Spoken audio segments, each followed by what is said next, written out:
très content d'être là. Très content de faire ma captation au Charlie et sa bière à 2 balles. Voilà, j'ai choisi cet endroit, parce que cet endroit, c'est le seul comedy club. C'est le seul comedy club où il y a plus de poteaux que de public. Qu'est-ce que c'est bien soutenu, quoi. Il est porteur. Non mais en vrai, j'adore cet endroit. Et tu sais, un jour, j'aimerais bien faire une capta, peut-être dans un endroit un peu plus grand, tu vois, comme le Charles. Et sa bière à 20 balles, mais c'est mon rêve, c'est mon rêve. Mais je suis très content d'être là. Moi, je suis toujours un peu mal à l'aise pour dire bonjour aux gens. Je suis mal à l'aise pour dire bonjour. Moi, avant les gestes barrières, je ne savais pas quoi faire. Vraiment, je ne savais jamais s'il fallait serrer la main, faire un check, faire la bise. Je suis tellement mal à l'aise pour dire bonjour que j'ai déjà fait la bise à un bébé. C'était pas un petit enfant, non, il venait de naître. Vraiment, ma cousine venait de l'avoir. J'ai fait la bise à une personne qui a le crâne mou. Voilà ce qui s'est passé. Et vraiment, entre les deux bises, je savais qu'il y avait un truc qui allait pas, quoi. J'étais à... Ah non. Trop tard. Joseph. Enchanté. Mais je suis content d'être là, content de faire ma captation à Paris aussi, vraiment content de le faire à Paris. Voilà, c'est un peu le spectacle de l'enfant du pays, quoi.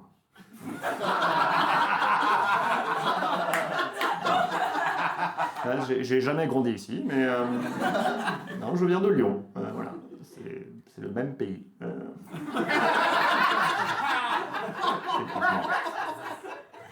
Non, moi je viens de Lyon, j'adore cette ville. Franchement, Lyon, c'est la meilleure ville de France, vraiment. Selon les Lyonnais. On est tellement chauvins là-bas, c'est un truc de fou, quoi. On est tellement chauvins. J'ai des potes à Lyon, ils sont fiers, vraiment, ils sont fiers, vraiment, sincèrement, ils sont fiers qu'on ait 2 fleuves. C'est vraiment, on a 2 fleuves, on le dit à tout le monde. on a 2 fleuves. Il y a des villes, elles ont 1 fleuve. Nous, on a 2 fleuves. On a inventé le cinéma. Et on a 2 fleuves. Tu sais, c'est quoi 2 fleuves en plus? C'est quoi 2 fleuves? À part 2 fois plus d'endroits qui puent la pisse. Vraiment, c'est... J'ai fait cette blague, je l'ai filmée sur scène et je l'ai mis sur Instagram pour faire la promotion du spectacle.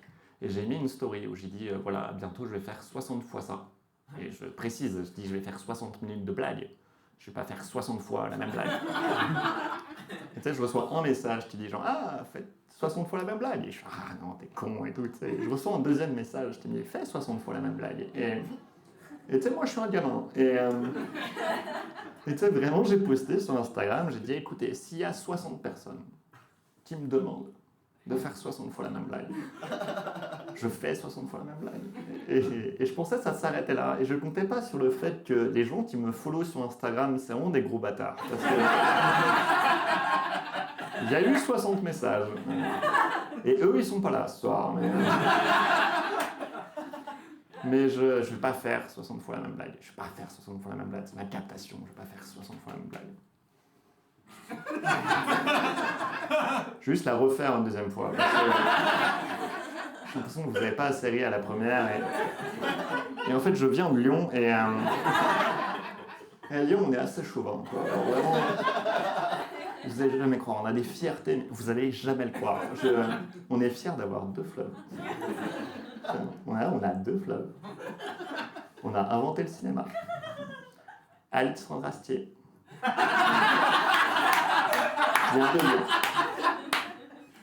Et on a 2 fleuves. C'est quoi 2 fleuves? Par 2 fois plus d'endroits qui sentent le pipi. C'est une preuve que des fois, selon la formulation, la blague est différente. J'ai même eu un message, un Lyonnais qui m'a écrit, m'a dit, fais 69 fois la même blague. Parce que c'est le numéro de département de Lyon. Ça, c'est à quel point on est chauvin, on est fier d'avoir un numéro de département qui est le nom d'une position sexuelle. Genre, vraiment. Tu sais, alors que c'est quoi un 69? C'est quoi un 69? À part 2 fois plus d'endroits qui puent la pisse.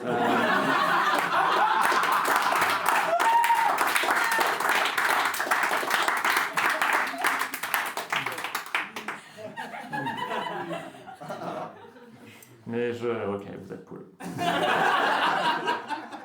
si vous n'aviez pas rigolé à ça, mon spectacle il aurait été comme mon t-shirt. C'est sympa, mais c'est long. Mais,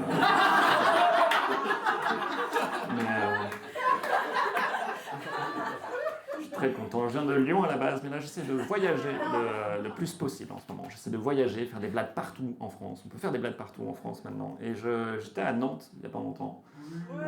Yes, il y a des Nantais. Okay. Moi j'adore Nantes. Franchement, j'adore Nantes. Même je cherche un endroit où vivre en ce moment et je me suis dit pourquoi pas Nantes. Ouais. Pourquoi pas Nantes? Et en fait, il y a plusieurs critères qui m'ont dit que finalement, pourquoi Nantes? Mais non, mais tu sais, le premier truc, c'est que vraiment, je sais pas si vous êtes allé là-bas, mais là-bas, les avions volent très bas. Vraiment, les avions volent bas et ça fait un bruit de ouf. Et moi, ça me dérangeait. Et les Nantais, ils sont occupés, tu vois. Enfin, ils sont habitués.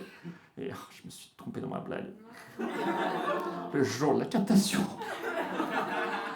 Coupé. John. On recommence. Non, ils sont habitués, tu vois. Il s'avère qu'il y a plusieurs raisons pour lesquelles les avions volent très bas à Nantes. La première, c'est que c'est à côté d'un aéroport. Voilà. Donc, c'est logique, tu vois. Et la deuxième, c'est qu'il s'avère que tous les pilotes d'avion pensent que les Nantais sont des fils de pute. C'est pas moi qui le dis. C'est pas moi qui le dis, c'est la tour de contrôle. Vraiment, je peux écouter, vous approchez de Nantes. N'hésitez pas à descendre un peu, c'est des fils de pute.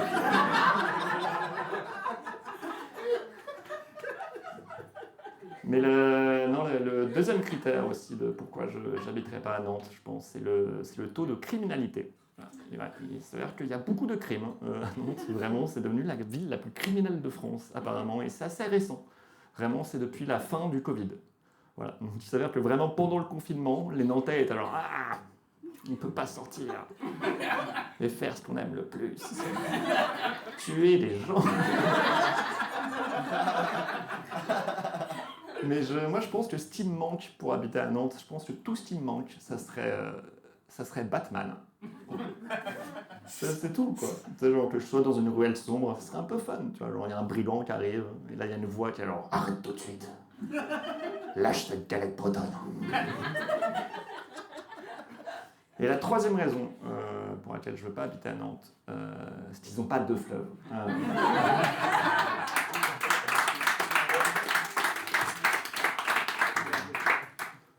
Mais j'ai beaucoup aimé Nantes, mais ça faisait 2 semaines que je voyageais, j'étais un peu fatigué. Un jour, une journée à Nantes, je me suis dit je vais me balader tout seul, et je vais juste passer du temps tout seul et me reposer. Et vraiment, la première personne que je croise dans la rue à ce moment-là, c'est un mec en trottinette électrique qui se ramasse la gueule, mais genre vénère, genre, certains diraient le karma, apparemment. Mais tu sais, je vois ça et clairement, il se pète la clavicule. Vraiment, il se pète la clavicule et je viens le voir, je fais est-ce que tu veux que j'appelle les pompiers? Et il me répond ça veut dire oui. Vraiment, faisons ça, tu vois. Et j'appelle les pompiers et tu sais, des fois, je pense que tu veux aider les gens, mais t'es maladroit. Je pense des fois, tu veux aider les gens et t'es maladroit. Et là, à ce moment-là, on attend les pompiers. Et il y a un gamin et une gamine de 15 ans qui viennent nous voir, qui font qu'est-ce qui se passe? Et je suis il est tombé, voilà, je sais, le karma. C'est bien, Joseph, improvise le jour de ta captation. Super aidé. Et tu sais, voilà, il me dit, est-ce que je peux faire quelque chose? Je fais, non, il n'y a rien à faire et tout. Et vraiment, là, le gamin de 15 ans me dit, écoutez, ce qu'on va faire, c'est qu'on va y aller, mais je vous laisse mon numéro. Et s'il y a quoi que ce soit, vous m'appelez. Et tu sais, j'étais, ok, d'accord, mais dans quelle situation les pompiers vont arriver? Ils vont être là, écoutez, on peut rien faire. Si seulement on avait le numéro d'un gamin de 15 ans, mais... Moi je l'ai. Et tu sais, je laisse les pompiers faire leur taf et je continue à me balader. Et là, il y a une vieille dame qui vient me voir et qui me dit, oui, excusez-moi, je crois que quelqu'un a laissé son mégot de cigarettes dans la poubelle, parce que la poubelle est en feu. Et je fais, évidemment, c'est ma journée, apparemment. Et je vais voir la poubelle, et effectivement, il y a de la fumée qui sort. Et tu sais, des fois, tu veux aider les gens, mais t'es maladroit. Et là, je vois une meuf, je lui demande, est-ce que t'as de l'eau? Elle me dit, ouais, j'ai une gourde. Je fais, parfait. Je prends la gourde, et vraiment, avant de la mettre dans la poubelle, je la regarde et je fais, je peux tout mettre ou pas? Vraiment, je sais qu'on doit éteindre un incendie, mais est-ce que t'as soif? Qu'est-ce qui serait passé s'il était là? Ah, en vrai, j'ai un peu soif. J'ai un peu soif. Et alors, ah, il n'y en a plus. Il n'y en a plus. Il va falloir appeler les pompiers. Voilà. Et on a fini par appeler le gamin de 15 ans, parce que j'avais son numéro. En fait. Non, j'ai appelé les pompiers 2 fois en 2 heures. Et c'était ma journée de repos. Et moi, j'avais juste peur que ce soit les mêmes pompiers. Ils arrivent, ils disent, mais c'est clairement vous le criminel. Je suis pour rien, je fais. Ah ouais, pourquoi vous avez le numéro d'un gamin de 15 ans dans votre téléphone?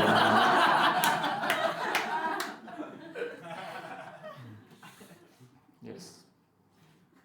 C'était les 10 premières minutes. Et c'était parfaite. Voilà, mais je fais ce métier depuis pas mal de temps maintenant. Je fais ce métier depuis bientôt 9 ans.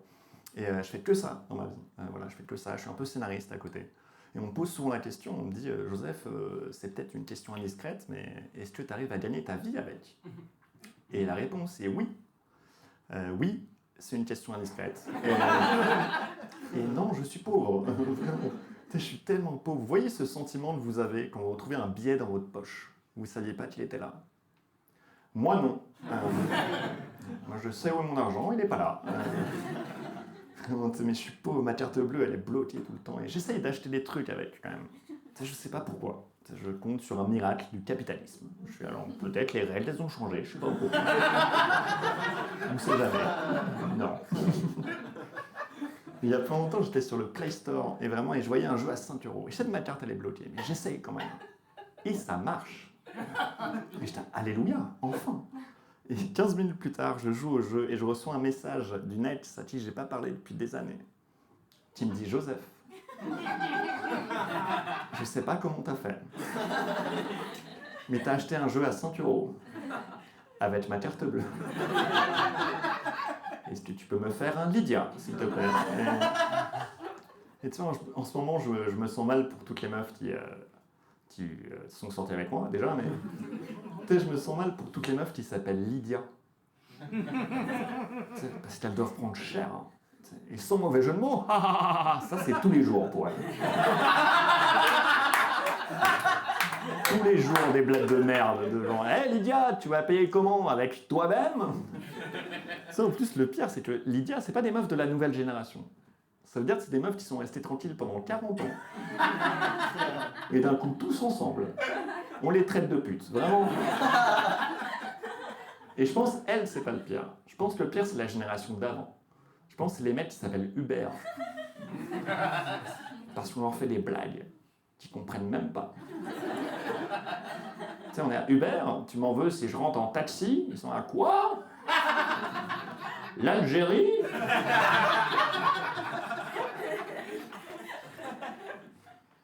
J'essaie de voyager en ce moment. J'ai fait des blagues à Toulouse aussi. Vraiment, j'ai adoré Toulouse. Très belle ville. Le seul problème avec Toulouse, je ne sais pas si vous êtes allé là-bas, pour moi c'était le... Ok, toi tu sais le problème à Toulouse, mais... Je sais pas si on est d'accord. Juste rire de méchant de James Bond, quoi. Je vais te le dire, le problème à Toulouse. Interpol. Alors que c'est à Lyon en plus. Il y a un fleuve. Interpol. Un deuxième fleuve.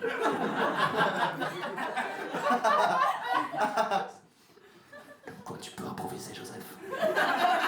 Des fois ça se passe bien.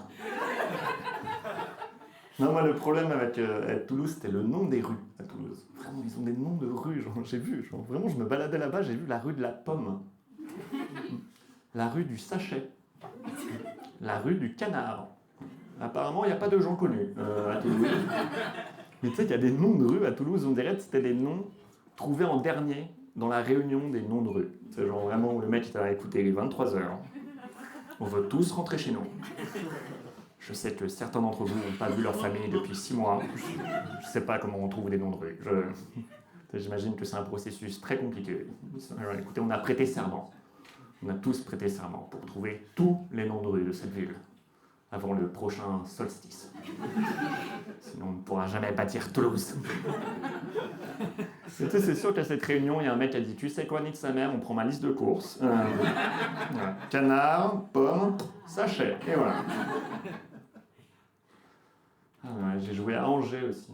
J'ai adoré Angers. Genre, juste Angers, les gens sont très, très exigeants à Angers. Vraiment, je vais vous dire pourquoi. Je suis arrivé à Angers, j'avais 2 heures à tuer avant de jouer. Tu sais, je me suis un peu baladé. Je suis allé voir le château d'Angers. Et voilà, c'est très beau, c'est très grand. Je suis un très mauvais guide touristique. Château d'Angers. C'est grand.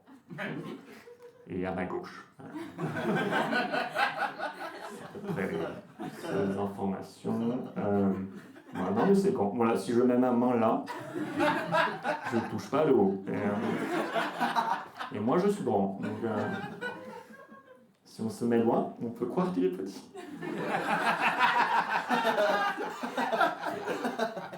Mais c'est parce qu'on est loin. En vrai, il est grand. Il rentre le soir, il va voir son patron, et je suis viré, c'est ça. Mais tu sais, je suis allé voir le château d'Angers, après je me suis baladé sur les quais. Je me suis dit, c'est toujours sympa les quais et tout, tu vois. Bon, il y a un fleuve. Et, c'est pas 2 fleuves, mais. Pour tout avoir, quoi. Mais tu sais, vraiment, et je suis devant toute la ville, je vois toute la ville d'Angers, tu vois. Je regarde, je fais, ah, c'est très beau. Et j'ai 2 heures à tuer. Et au bout de 15 minutes, j'ai sorti Tinder. Bon. Ok, je me fais chier. Et 0 match. Les gens sont exigeants.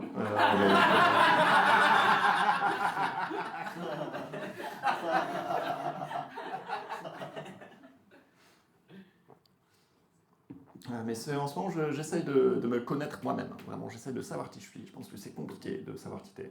Et je me suis posé la question il y a pas longtemps de pourquoi j'ai une moustache. C'est parce que je sais pas pourquoi j'ai une moustache. Pendant longtemps, je croyais que c'était grâce à Zorro. Parce que quand j'étais petit, j'étais grave fan de Zorro. Et je me déguisais tout le temps en Zorro. Et je répondais pas à mes parents quand ils m'appelaient Joseph, quand j'étais déguisé en Zorro. Ce qui fait qu'il y a plein de situations où ma mère était là, genre Joseph, Zorro, à table Zorro. Oui, j'arrive. Désolé, je défendais la veuve et l'orphelin. Bonjour, signorita. C'est quoi de la purée? Muchas gracias. Comment va ce bon vieux Joseph? C'est marrant, on ne nous a jamais vus dans la même pièce ensemble. Et j'ai réfléchi, c'est pas grâce à Zorro que j'ai une moustache. Si j'ai une moustache, c'est clairement à cause d'Harry Potter.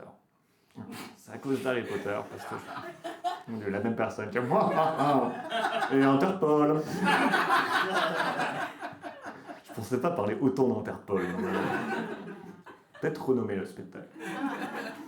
Joseph Roussin, des trucs à vous dire. Sur Interpol. Arrête d'improviser, Joseph. Ton métier, c'est d'écrire. Non, c'est grâce à Harry Potter, parce que j'ai grandi dans les années 90. Et quand tu grandis dans les années 90, et t'es brun, et t'as tes lunettes, tout le monde t'appelle Harry Potter. Vraiment. Ça, c'est vraiment la blague, c'est insupportable. Je me souviens, une fois, j'étais en retard pour prendre le train. Et vraiment, je courais dans la gare. Et à l'autre bout de la gare, il y a un mec qui a fait « Vite ! Hermione t'attend au quai 9 3/4 !» Bonne vanne, mais je suis pressé, j'ai 10 ans. Donc, je vais l'apprécier dans 20 ans. Et tu sais, je pense que c'est pour ça que je me suis laissé pousser la moustache, pour pas ressembler à Harry Potter. Parce que Harry Potter, il n'a pas de moustache. Parce que ça serait un film très différent. Si Harry Potter avait une moustache. Ça serait une ambiance particulière à Poudlard. Dans la salle de classe, il n'y avait que des enfants. Et un mec qui a ma tête. Voldemort lui a lancé un sort. Ça donnait une moustache. Mais j'ai repensé à Harry Potter il y a pas longtemps. Vous saviez que c'est une vraie anecdote. Daniel Radcliffe était bourré pendant tout Harry Potter 6. Et c'est marrant parce que moi aussi.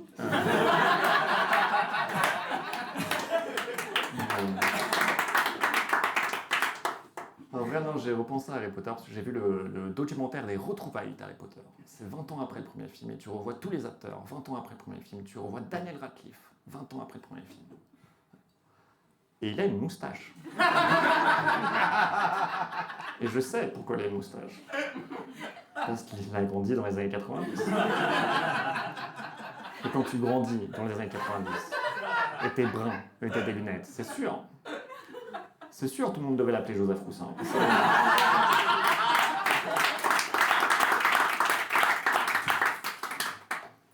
Mais j'essaie de voyager, de faire des blagues. Je devais partir à Montréal, vraiment, avec Romain, qui a fait la première partie. Vraiment, on devait partir ensemble, je devais faire mon spectacle là-bas, il devait faire la première partie, et on s'était trop bien, tu vois. Et là, il y a genre la semaine dernière ou quoi, genre, il m'appelle, et je vous jure, bon, ok, généralement, je sais que quand on dit la semaine dernière, quand on fait du stand-up, c'est faux. Genre vraiment, non, c'était il y a 2 ans, mais non, là, je vais être honnête, voilà, c'était la semaine prochaine. Je suis un voyageur du temps. Aucun moyen de le prouver.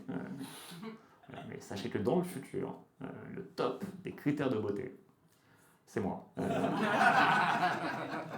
Si jamais vous voulez me baiser, n'hésitez pas. C'est un investissement sur le long terme. Mais non, il y a Romain qui m'appelle et il me dit « Ouais, Joseph, je suis vraiment désolé. Voilà, je viens de me rendre compte, je suis trop con. Je viens de me rendre compte que j'ai pas de passeport. » Et apparemment, pour aller à Montréal, il en faut. Hein. Tu sais, il m'a dit et à Paris, c'est l'enfer. Tu vois, c'est l'enfer, ça prend trop de temps. Tu vois, et je n'aurai jamais le passeport pour janvier. Et je lui dis mec, j'ai pas de passeport non plus. Et vraiment, j'y avais pas pensé, quoi. Tu sais, on est aussi cons l'un que l'autre. Tu sais, moi, je me connais, je serais vraiment arrivé à l'aéroport, et vraiment, on m'a dit passeport, s'il vous plaît. Je dis, mais oui. Bah oui, il fallait un passeport. Et ben, je suppose que tant pis. J'essaie de faire du stand-up en anglais aussi. Je sais pas, je me suis pas lancé encore, mais j'aimerais bien jouer dans d'autres pays aussi. Et voilà, et en même temps, c'est partir de zéro, quoi. Genre quand tu fais du stand-up en anglais. Je peux pas arriver et juste traduire mes blagues. Tu sais, je peux pas arriver et être là, genre, hey, I come from Lyon. Really proud people. Got 2 rivers.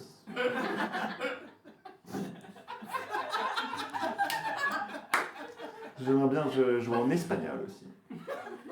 Voilà. Amorose. Soy muy feliz. Et c'est là qui. Yo, je sais pas parler espagnol. Je sais pas pourquoi j'ai. Mais je pense que je ne profite pas assez de mes privilèges. Voilà, je ne profite pas assez de mes privilèges. Je suis un mec blanc, cis hétéro. Je suis censé avoir gagné la société. Pourtant, quand on me croise dans la rue, je pense pas que les gens ils disent genre. Ah, lui, ça se voit, lui. Ah, c'est un winner. Qu'est-ce qu'il est cool. Qu'est-ce qu'il est cool. Lancez un frisbee à cet homme. Voilà à quel point il est cool. Moi, si on me lance un frisbee, mon premier réflexe, c'est je me baisse pour l'éviter. Après, je le ramasse et je le ramène. Je suis mi-homme, mi-épagnol breton. Mais j'essaie de faire des trucs de mes privilèges. J'essaie de... En même temps, non, je ne fais pas grand-chose. En fait, je lis un peu. Même pas des romans. Genre des trucs avec des images. Je lis Où est Charlie ?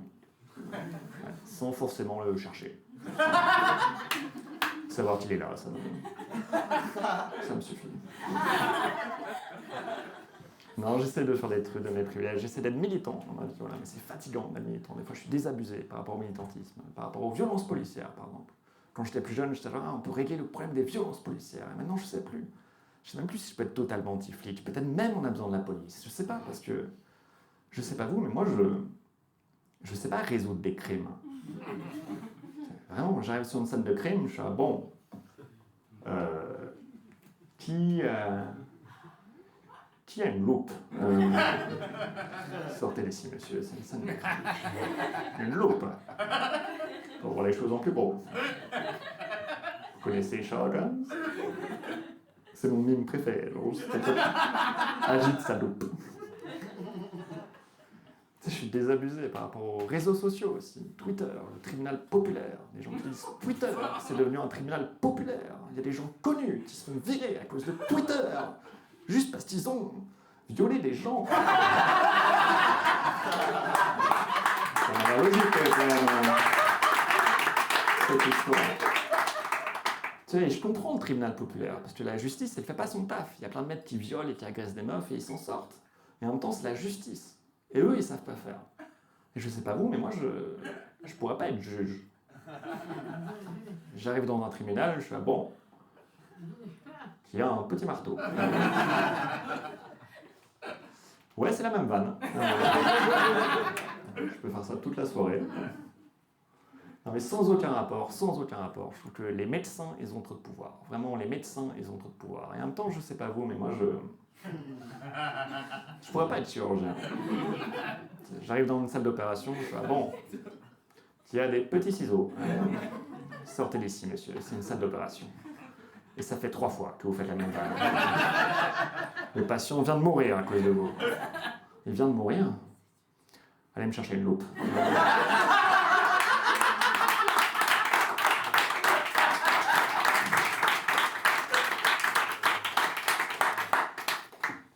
Mais je pense que l'humanité, on devrait redescendre un peu dans notre estime de nous. Vraiment, je pense que l'humanité, on n'invente rien. Franchement, je pense qu'il n'y a pas de grande découverte scientifique. Je pense que les découvertes scientifiques, c'est toujours par hasard ou par accident. Et je pense que l'exemple le plus probant de ça, c'est la pâte à prout. Parce qu'il n'y a aucun moyen que c'était la volonté de base. Tu sais, c'est sûr qu'il y a un employé un jour qui est venu voir son patron et qui était là, excusez-moi, je sais qu'on travaillait pas du tout sur ça. Il faut vraiment que vous écoutiez ça.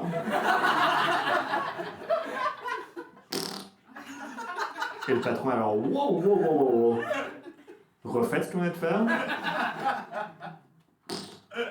Arrêtez tout. On trouvera un remède pour le cancer plus tard. C'est le plus important. Et qu'est-ce qu'on fait pour l'endométriose? Refaites-le pour moi. Tant pis. Mais je pense qu'il est temps que les hommes s'intéressent au féminisme. Voilà, je pense qu'il est temps que les hommes s'intéressent à l'autre moitié de la population, au lieu de juste continuer à leur envoyer des photos de bites. C'est vraiment, je comprends pas les mecs qui envoient des photos de leurs bites. Je sais pas s'il y en a ce soir. Venez, on parle. C'est parce que je comprends pas comment tu peux être aussi fier d'avoir une érection. T'sais, moi, ça m'est déjà arrivé le matin, j'ai jamais été là, genre, pour celle-là. Il faut un photographe.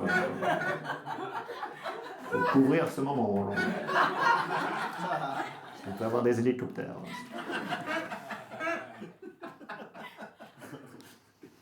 Mais non, j'ai une pote qui a un compte OnlyFans. C'est un compte, elle met des photos d'elle nue, c'est de l'érotisme. Elle reçoit plein de photos de bites.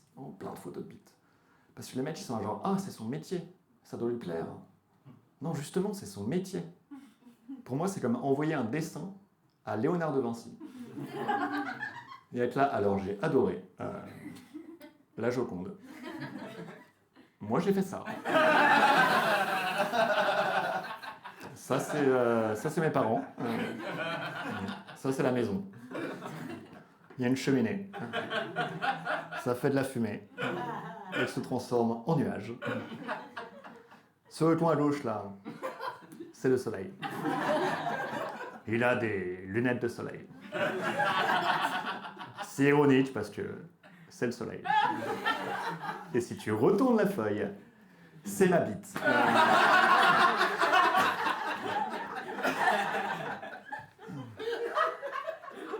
Et moi, j'ai jamais envoyé une photo de ma bite. Pour 2 raisons. La première raison, c'est que souvent, c'est pas consenti. Et c'est une forme d'agression sexuelle. Et la deuxième raison, c'est que si j'envoie une photo de ma bite, la réaction de la meuf en face, c'est quelqu'un a une loupe? Ou des petits ciseaux et un petit marteau et... Merci.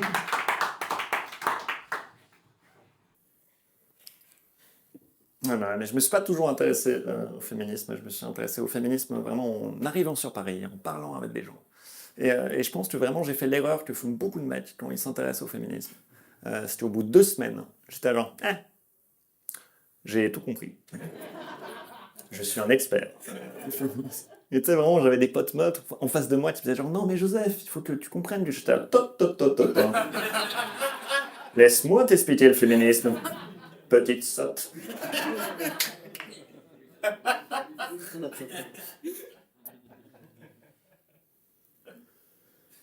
Qu'est-ce que je veux vous dire d'autre? Ouais, c'est de savoir qui je suis, ça je l'ai dit. C'est un peu le moment coulisses, quoi. Oui, c'est ce qui se passe dans sa tête. Est-ce qu'il a vraiment oublié ce qu'il va dire? Le soir de sa captation. Oui.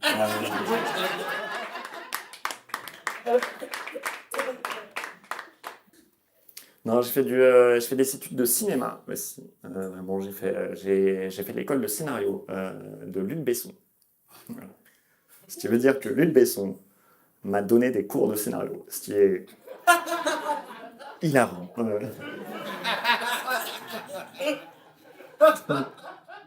Je lui ai appris quelques trucs, mais... Non, mais je me souviens d'un cours où il disait, genre, voilà, pour moi, une histoire, c'est en 4 actes. Tu vois. Et généralement, ce qu'on nous apprend, c'est que c'est plutôt en 3 ou 5 actes, mais pourquoi pas, tu vois. Juste le problème, c'est que l'exemple qu'il prenait pour dire ça, c'était Roméo et Juliette. Une pièce écrite en 5 actes. Je le sais parce que c'est marqué dessus. Genre, et tu sais, moi, ma théorie, c'est que Luc Besson n'a jamais lu la fin de Roméo et Juliette.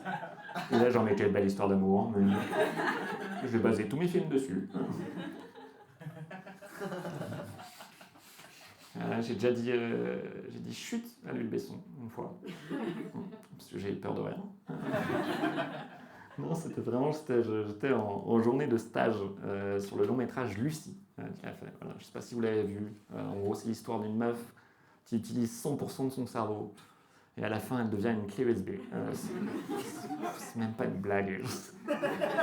Qu'est-ce qui est mauvais, quoi. Mais tu sais, j'étais stagiaire dessus et j'étais au rouge. Et en gros, le rouge, c'est le rôle, genre, t'es à côté d'un bouton pour faire une lumière rouge, pour dire aux gens de ne pas rentrer parce qu'on est en train de tourner et il ne faut pas faire de bruit. Et j'attends, et vraiment, Besson est en train de tourner dans un autre studio à ce moment-là, et il arrive vraiment avec tout son entourage, tu vois, et il fait du bruit de ouf. Et moi, je panique, et je fais chut. Et à ce moment-là, je fais pourquoi? C'est la fin de ta carrière. Tu vas faire ta capta au Charlie.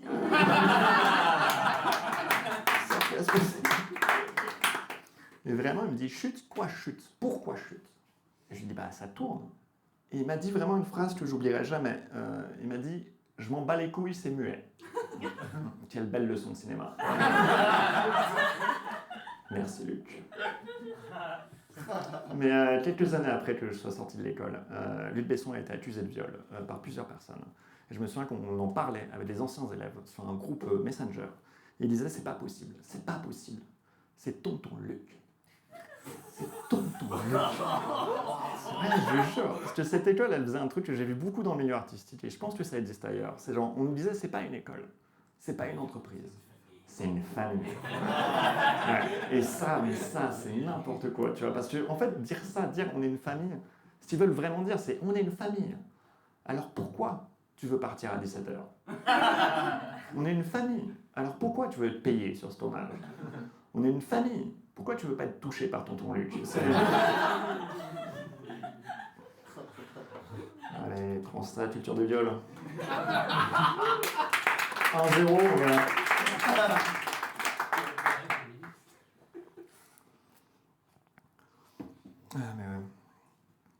Mais là, j'ai réalisé il n'y a pas longtemps que je fais des trucs pour avoir une histoire à raconter. Vraiment, je fais des trucs pour avoir une histoire à raconter. Je me souviens, genre, avant l'école de Besson, j'étais à la fac de cinéma et vraiment, il fallait choisir une matière qui n'avait rien à voir avec le cinéma. Et j'ai choisi russe pour avoir une histoire à raconter.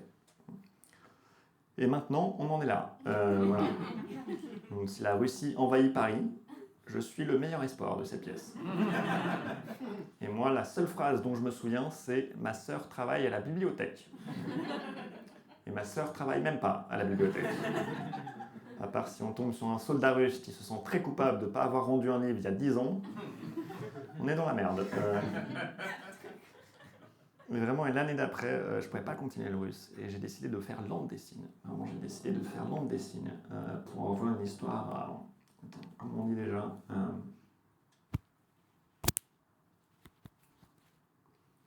Ma sœur travaille à la bibliothèque.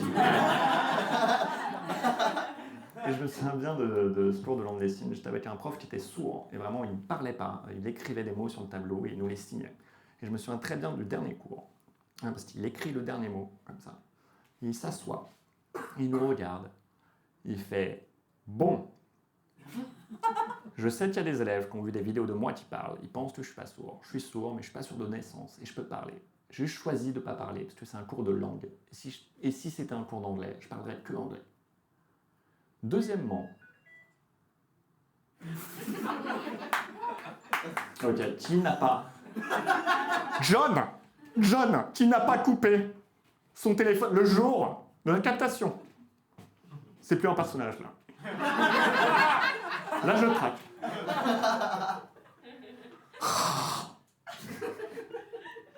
Diminué, je suis vraiment comme ça. Et vous êtes là, mon Dieu, en fait, c'est un monstre depuis le début. Voilà, juste attendez pour le montage. J'étais comme ça à peu près. J'étais à peu près dans cette position, non. On va juste couper ultra bizarrement. Genre, au milieu de la blague, d'un coup, je suis comme ça.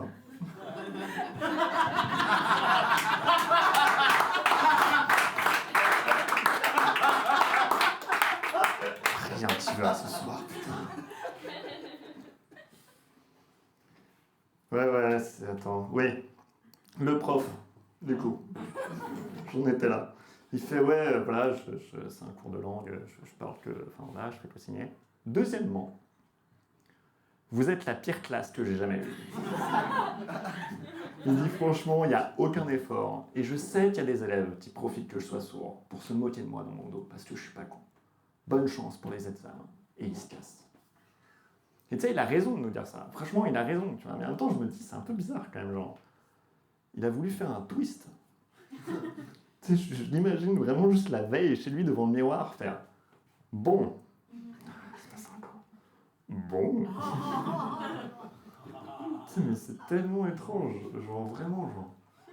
Tu sais, dans quelle autre situation, genre, il arriverait ça, que genre, vraiment, je vois quelqu'un pendant 1 an, mais j'entends pas sa voix, et d'un coup, j'entends sa voix.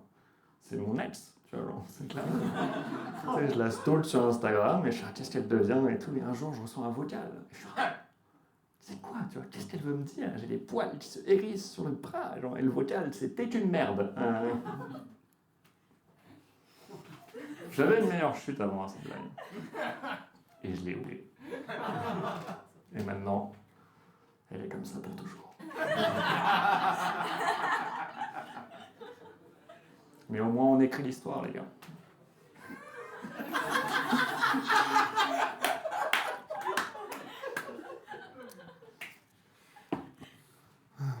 Mais je fais des trucs pour avoir une histoire à raconter. J'ai déjà été raccompagné en voiture par un dealer de coke que je connaissais absolument pas. Juste pour avoir une histoire à raconter. C'était il y a quelques années, j'étais à Paris, et je fume ma clope et je fume des roulés. Et vraiment, je passe sur un trottoir et il y a un mec dans une voiture arrêté qui me regarde et qui me fait « Hey, tu veux une blonde ?» Et je fais « Ah, non merci ». Il me fait « Tu veux de la coke ?» Je dis « Alors non plus, mais j'ai hâte de voir la prochaine question. » parce que ça va vite escalader quand même. Et il m'a dit « Est-ce que tu veux que je te ramène chez toi ?» Et j'ai dit oui. Parce que vraiment, j'avais oublié que je pouvais mourir. Et vraiment, et genre, je monte dans sa bagnole et il me montre la liste de ses clients. Il me dit voilà, j'ai plein de clients. Voilà, il me montre, il est très fier, tu vois. Et il me dit voilà, le dealer de Corée, c'est moi. J'étais ok, c'est tellement bizarre d'être fier de ça, d'accord. Mais tu sais, vraiment, on continue de parler et au bout d'un moment, il me dit est-ce que je peux te dire un truc que j'ai jamais dit à personne? Et je dis ah oui, c'est pour ça que je suis là, à la base. Clairement, tu sais. En plus, tu sais, je me demandais, mais ça peut être quoi un truc qu'il a jamais dit à personne? Sachant qu'il commence une conversation avec un inconnu en disant le dealer de Koé, c'est moi. Est-ce qu'il va faire en fait Koé? C'est moi. Et il me dit le truc qu'il a jamais dit à personne, et il me dit voilà, je suis jamais allé en boîte. Et je suis ah bon, et tout. Elle me fait, ouais, je suis jamais allé en boîte. Je fais croire aux gens que je suis allé en boîte, mais je suis jamais allé en boîte. Et je fais, ah ok, tu vois, genre, tu sais, j'essaie d'être compatissant, d'être là, genre, écoute, tu iras peut-être en boîte un jour, tu peux réaliser ton rêve, je sais pas. Et tu sais, en même temps, ça me fait bizarre, parce que moi, je suis déjà allé en boîte, et j'ai pas kiffé. Genre, vraiment, j'ai pas kiffé. Juste le sol, il colle, ça me suffit. Genre, vraiment, je me barre de là-bas, genre, juste très lentement, mais... Mais tu sais, vraiment, genre, c'est ça son truc, tu vois. Et puis, il continue à me parler. Et puis, tu sais, il me raconte que c'est un mec qui s'appelle Kader, qui vient d'une banlieue difficile. Il veut juste me raccompagner chez moi pour prouver que là-bas, les mecs, ils peuvent être sympas aussi. Et vraiment avoir une meilleure réputation. Et il me ramène devant chez moi, parce que je lui ai donné mon adresse, parce que je suis con jusqu'au bout. Et vraiment, il me ramène devant chez moi et je sors de sa bagnole et je m'allume une clope et il me tend une blonde. Il me dit, hey, fume pas déroulé. C'est en prison qu'on fume déroulé. Et la morale de cette histoire, c'est que quand tu es un mec qui s'appelle Kader et qui vient d'une banlieue difficile, c'est plus facile de rentrer en prison qu'en boîte. Mais c'est sûr qu'en prison, le sol y colle. Bon, c'est pour ça que les gens n'arrivent pas à s'échapper. Je sais pas si vous êtes au courant de cette information. Oh oui, écoute.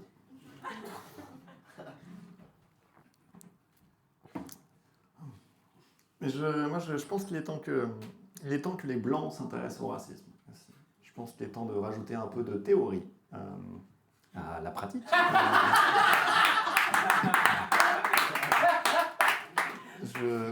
Avant, je n'osais pas parler de racisme sur scène, parce que je me sentais pas légitime de parler de racisme sur scène.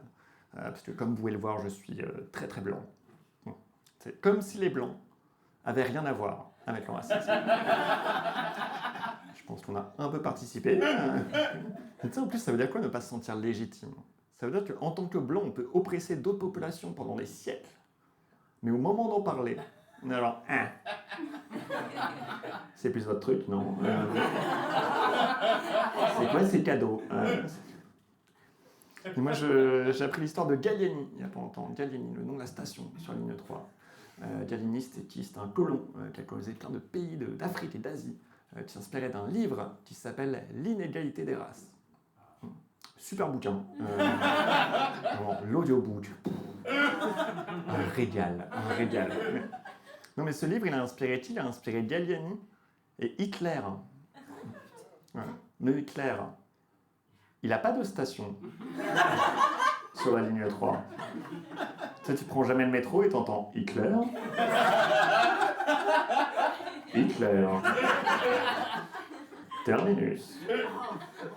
Attention à la marche en descendant du train. Please mind the gap between the train and the platform. Partout.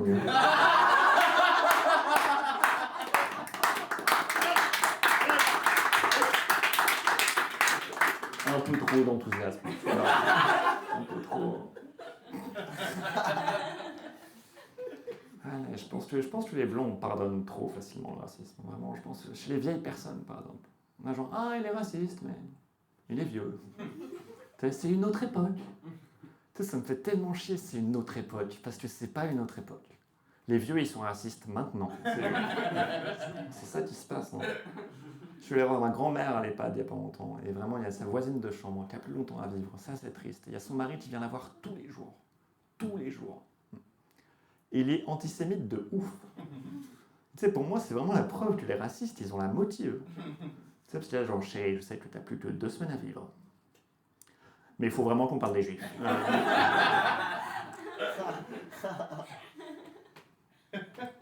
Mais je me souviens c'était pendant le premier confinement. Il y avait une histoire sur, je ne sais pas si vous vous souvenez, en Belgique. Ils voulaient renommer un tunnel qui s'appelait Léopold II. C'était pas ouf comme nom, genre vraiment avec le recul sur la colonisation. Mais c'est plus du tout des blagues, ça. Tu paniques, Joseph, tu paniques. Personne ne t'entend parler, tu es juste dans ta tête. Ne t'inquiète pas. Ils ne savent pas que tu te chies dessus en ce moment. Ok, non, ils voulaient renommer un tunnel qui s'appelait Léopold II, ils voulaient le renommer Annie Cordy. Il y a des gens qui me disent, vous ne pouvez pas le renommer Annie Cordy. Parce que chaud cacao, c'est raciste. Et je me souviens que Annie Cordy était déjà morte à l'époque, mais le parolier d'Annie Cordy, qui s'est défendu sur Internet et qui a dit alors chaud cacao, c'est pas raciste. Je me souviens très bien comment j'ai trouvé cette chanson. Et c'était une époque où je cumulais 2 tafs. Et vraiment, c'était très difficile pour moi. Et un matin, je revenais d'un de mes tafs. Et je me suis fait un chocolat chaud. Et j'ai pensé à toutes ces tribus d'Afrique qui partent à la chasse aux lions. Et ça, ok, ça, c'est ça.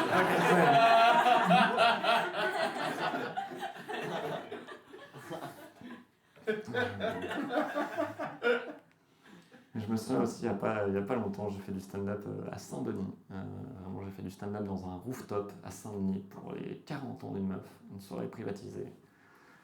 C'était pas si bien payé.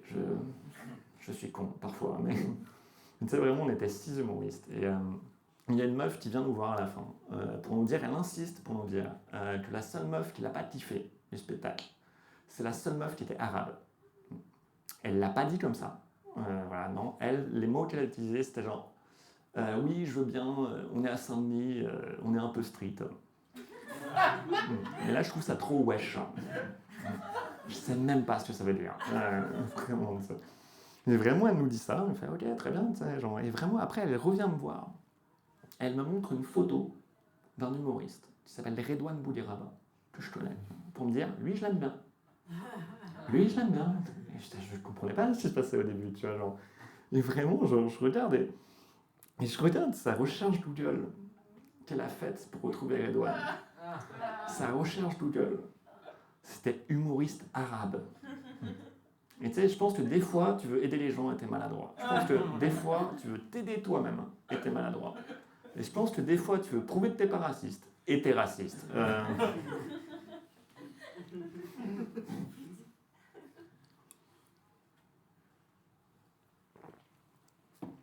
Mais je parlais d'Harry Potter tout à l'heure, j'étais grave fan du Seigneur des Anneaux aussi, quand j'étais petit. Vraiment, j'adorais le Seigneur des Anneaux. Pour le Seigneur des Anneaux. C'est déjà pas mal.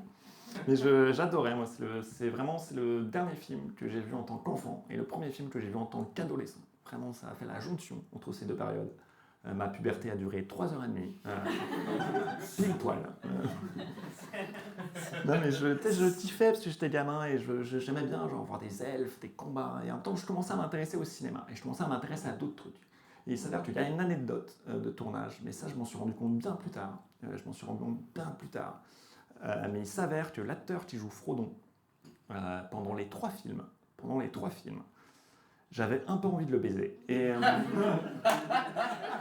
Et ça, je l'ai réalisé bien plus tard, quoi. Et je sais pas pourquoi, je sais pas si c'était ses grands yeux bleus, ses petits pieds poilus, mais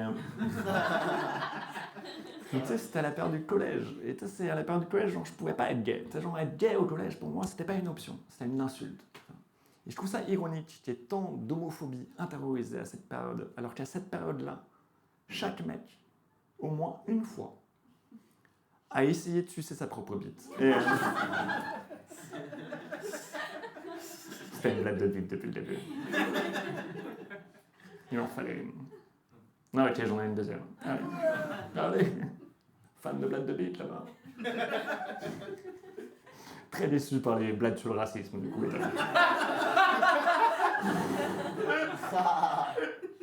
Quand est-ce qu'on arrive à la bite?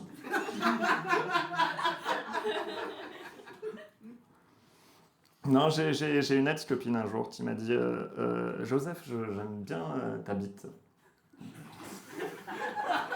Parce que quand je te suce, ça me fait pas mal à la mâchoire.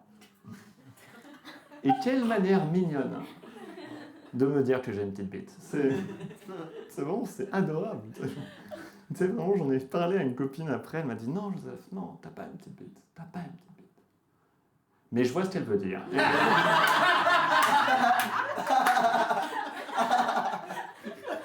Et je vous jure que ma meuf d'après était là. Je comprends ton sketch maintenant. J'ai créé un forum de discussion.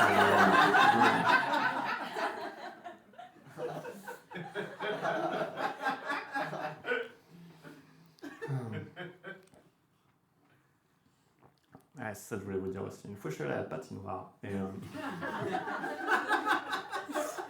ouais, j'ai pas trop réfléchi. Alors, je me suis dit, ça va être organique, ça va être bien.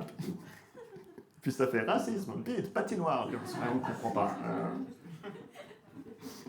C'était bien Joseph Roussan, c'était confus. J'espère que tu auras du montage.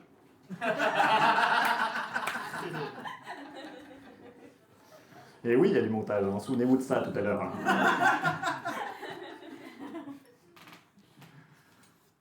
Ouais, une fois je suis allé à la patinoire. En fait, juste, voilà, c'est parce que. Vas-y, je vais le faire bien quand même. En fait, c'était des fois, j'essaie de savoir qui je suis. Je pense que des fois, c'est marrant aussi de se faire passer pour d'autres personnes. Tu vois, genre, c'est marrant de se faire passer pour d'autres gens. Je parle pas de vol d'identité ou quoi que ce soit, mais tu t'imagines des révélations de ouf. Pourquoi il parlait d'Harry Potter avant? Beaucoup plus important. Mais non, j'aime bien. Tu vois, genre, une fois, je suis allé à la patinoire il y a quelques années avec une pote à moi et sa petite sœur, parce qu'on y est allé le dimanche matin. Et le dimanche matin, la patinoire, c'est gratuit pour les familles. On était genre, ok, vas-y, feu, on se fait passer pour une famille. Et j'étais à fond, j'étais ok, je suis un daron maintenant. Je suis un daron, je m'appelle Michel, je suis comptable. Tu sais, vraiment, et j'y vais, et moi, je suis nul à chier à la patinoire. Vraiment, je sais pas patiner. Moi, pour vous dire, on dirait les premiers pas de Bambi. Vraiment, ça ressemble à ça, il y a un coup de feu pas loin. Genre, et vraiment, et je suis au bord de la patinoire comme ça, et je galère. Et je vois un daron qui est là, de l'autre côté de la patinoire. Et tu sais, on commence à échanger des regards et tout ça. Et tu vois, genre, et entre darons, il y a une complicité, tu vois, genre, qui se crée, quoi. Genre, et vraiment, et je le regarde et je fais, ah, c'est pas facile, hein. Et il me fait, ouais, c'est pour ça que je suis de ce côté-là de la patinoire. Je dis, ah, qu'est-ce que t'es cool, qu'est-ce que t'es cool. Et vraiment, je vous jure, plus je faisais des tours, et plus ce daron, ça devenait mon daron. C'est genre, c'est mieux maintenant, et genre, c'est super. Super. Je me souviens là-bas, il y avait une famille à la patinoire. Genre, c'était vraiment, je me souviens, c'était une fausse famille parfaite. C'était genre, vraiment, t'avais la meuf blonde, genre élancée, avec genre, ses écouteurs, qui patinait, mais parfaitement bien. Tu vois, dans mes souvenirs, elle faisait des triplettes seules. Vraiment, on en était là. Tu vois. Il y avait son mari qui avait un maillot de hockey. Il y avait leur petite fille qui était genre la clone de sa mère, tu vois, et le petit garçon avec un maillot de hockey aussi. Et à un moment, t'as le père avec la fille. Et vraiment, la fille tombe par terre, elle tombe sur la glace. Et là, genre vraiment, il s'arrête. Tu vois, d'un geste parfait comme ça. Il se jette sur elle, avec les deux mains sur la glace, là. Il lui fait un bisou sur le front. Et il la ramène. Et j'étais, waouh! J'étais genre, vraiment à ce moment-là, j'étais dans l'inverse d'un orphelinat. Je veux que ce soit lui, mon daron, plutôt. Peut-être le mec là, c'est parce que je suis de ce côté-là de la patinoire, c'est bon.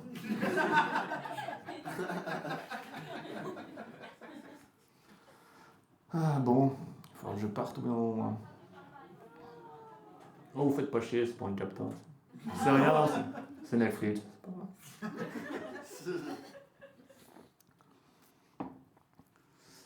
Non, je pense qu'il y a des sujets dont on n'arrive pas à parler en tant que société. Vraiment, je pense qu'il y a des sujets dont on n'arrive pas à parler, comme le deuil, par exemple. Je pense que c'est dur de parler du deuil. Moi, je sais que quand je dis à quelqu'un que j'ai perdu quelqu'un, j'ai l'impression que la personne en face de moi, elle essaye de jongler. Vraiment. Alors, ah oui, tu le connaissais depuis longtemps? Ton père? Mon père est en vie. Mon père est en vie.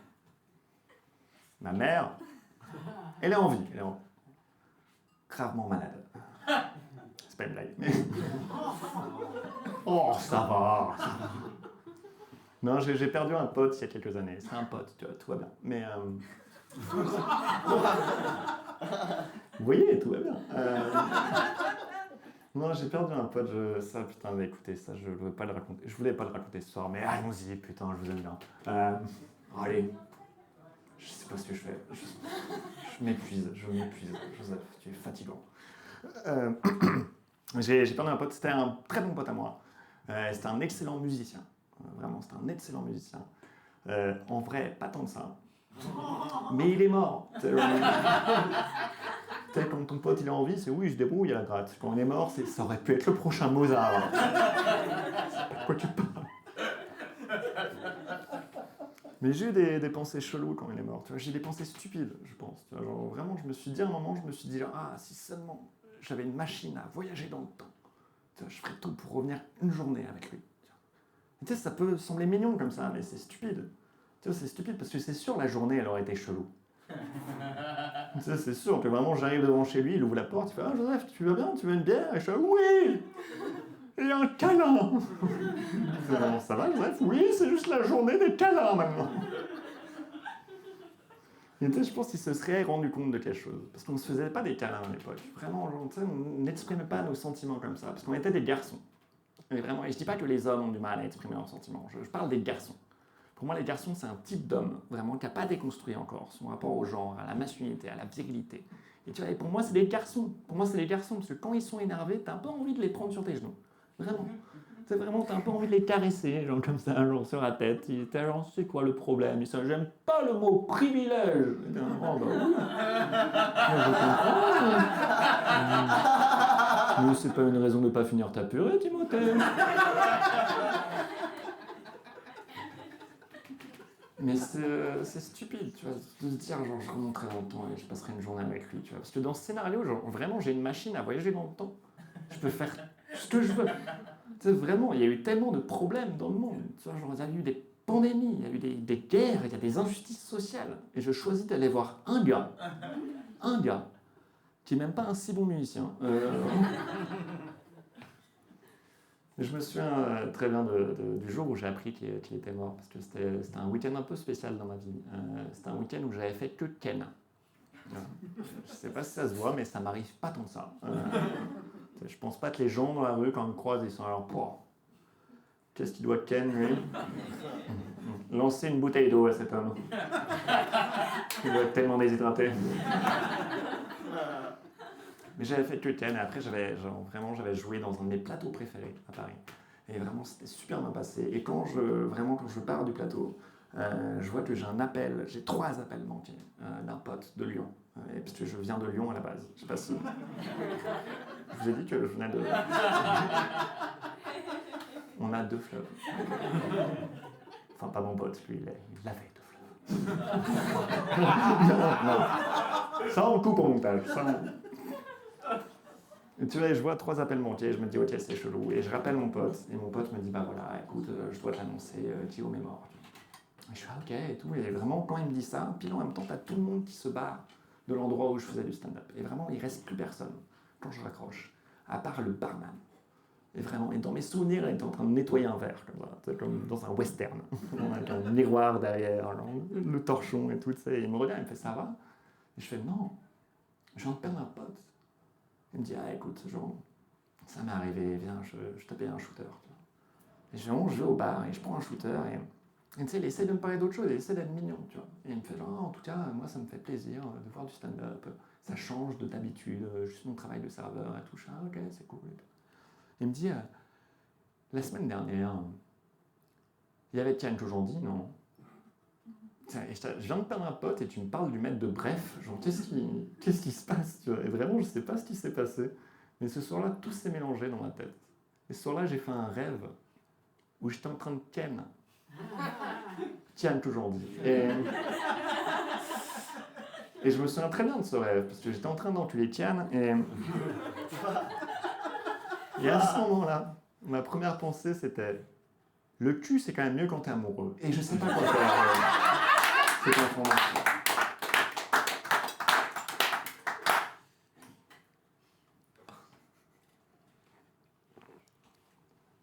Mais je parle. La blague des 2 fleuves, je l'ai mise sur Instagram, je vous l'ai dit, et j'ai eu 2 commentaires qui étaient assez intéressants. Le premier, c'était. On peut pas, pour le montage, on peut pas en fait. C'est pas vrai. J'ai envie de dire des trucs. Non, ouais, j'ai fait la blague des 2 fleuves, j'ai filmé sur Instagram, j'ai eu 2 commentaires qui étaient intéressants. Le premier, c'était, je disais, ouais, c'est bizarre comme fierté. Et le commentaire, c'était, non. Ce qui est bizarre, c'est d'entendre des gens rire. Bien joué, bien joué. Il y a eu un like et c'était moi. Chapeau. Je l'ai follow, vraiment, je vous jure, je l'ai follow. Et tu sais, je me dis, peut-être il a vu que je l'ai follow. Et tu sais, il s'est dit, ah, quand même, je vais lui donner une seconde chance. Et tu sais, il est allé voir mon Instagram et il s'est rendu compte, ah, ok, il parle pas que de ça. Et là, il est venu ce soir. Et il doit vivre son pire cauchemar. Tu sais, au début, il va vraiment le faire 60 fois.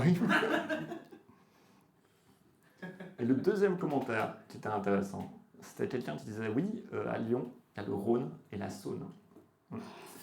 La Saône, c'est une rivière. On n'a même pas de fleuve.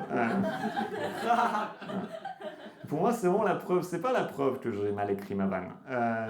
C'est la preuve à quel point on est chauvin à Lyon. Ouais. On est fier d'avoir de fleuve alors qu'on n'a même pas de fleuve. Mais je vous disais, ça va être un dernier truc. J'essaye d'être optimiste dans ma vie.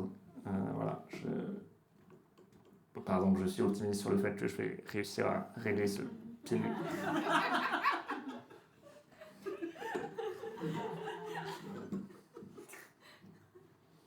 Bon, j'essaye d'être optimiste dans ma vie. Et vraiment, je suis pas bête. Tu vois, je suis pas genre, tiens, mais je me dis toujours que les choses peuvent aller mieux. Vraiment, je me dis toujours que les choses peuvent aller mieux. Et je me souviens, il y a quelques années, j'ai perdu mon optimisme. Vraiment, j'arrivais plus à être optimiste, j'arrivais plus à manger, j'arrivais plus à dormir, c'était après une rupture difficile. Et j'arrivais même plus à faire du stand-up. Et je me suis dit, je vais arrêter de faire du stand-up. Et je l'ai fait pendant un jour. Et au bout d'un jour, j'ai un de mes meilleurs potes qui m'a dit cette phrase très inspirante. Il m'a dit, Joseph, comment tu vas faire pour gagner de la thune? Et le jour même, j'étais sur scène. Vraiment. Le jour même, j'étais sur scène et ça allait un peu mieux. Et vraiment, ça va mieux depuis. Et la morale de cette histoire, c'est que le capitalisme m'a sauvé la vie. Et... Vraiment. Je sais qu'on parle de toutes ces vies qui sont brisées par le capitalisme, mais ça sauve des vies aussi. Je sais qu'il y a des enfants qui deviennent des esclaves pour qu'on ait des iPhones. Mais j'étais un peu triste. Et maintenant, ça va mieux. C'est tout pour moi. Merci beaucoup.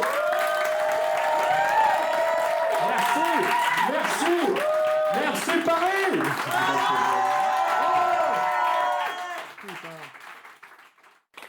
J'ai fait une recherche Google sur qu'est-ce qu'il faut faire en cas d'attaque de loup. Et en fait, c'est juste que, parce qu'en fait, je regardais une série, c'était il y a quelques années, et vraiment, je regardais une série, je sais même plus ce que c'était une série d'heroic fantasy. Et genre, et vraiment, à un moment, t'as tous les personnages qui sont dans une forêt, ils se font encercler par des loups. Et à ce moment-là, t'as le personnage principal, qui vraiment va voir le mâle alpha. Il se penche comme ça, il prend son doigt, il met son doigt dans la bouche du loup. Et le loup, à ce moment-là, genre, ok. Les gars, on y va. Et vraiment, les loups se barrent, tu vois. Et je vois ça, et je suis genre, il n'y a aucun moyen que ce soit ça qu'il faille faire en cas d'attaque de loup. Tu sais, vraiment, je cherche sur Google, je cherche qu'est-ce qu'il faut faire en cas d'attaque de loup. Et vraiment, Google me dit, ça n'arrive jamais. Mais quand ça arrive, ce qu'il faut faire, c'est qu'il ne faut pas que le loup pense que tu vas l'attaquer. Donc il faut se mettre en position soumise, il faut se mettre en position fétale. Ouvrir grand les yeux, se lécher les babines et pousser des petits cris aigus. Tu sais, vraiment, je dis ça, je me dis, qu'est-ce qui se passe si ça marche pas? Tu sais, je pense que ton meilleur espoir, c'est que tu te fais bouffer par le loup et le loup se fait juger par les autres loups. Alors, apparemment, t'es devenu végétarien parce que ce gars-là, c'est une salade, le gars.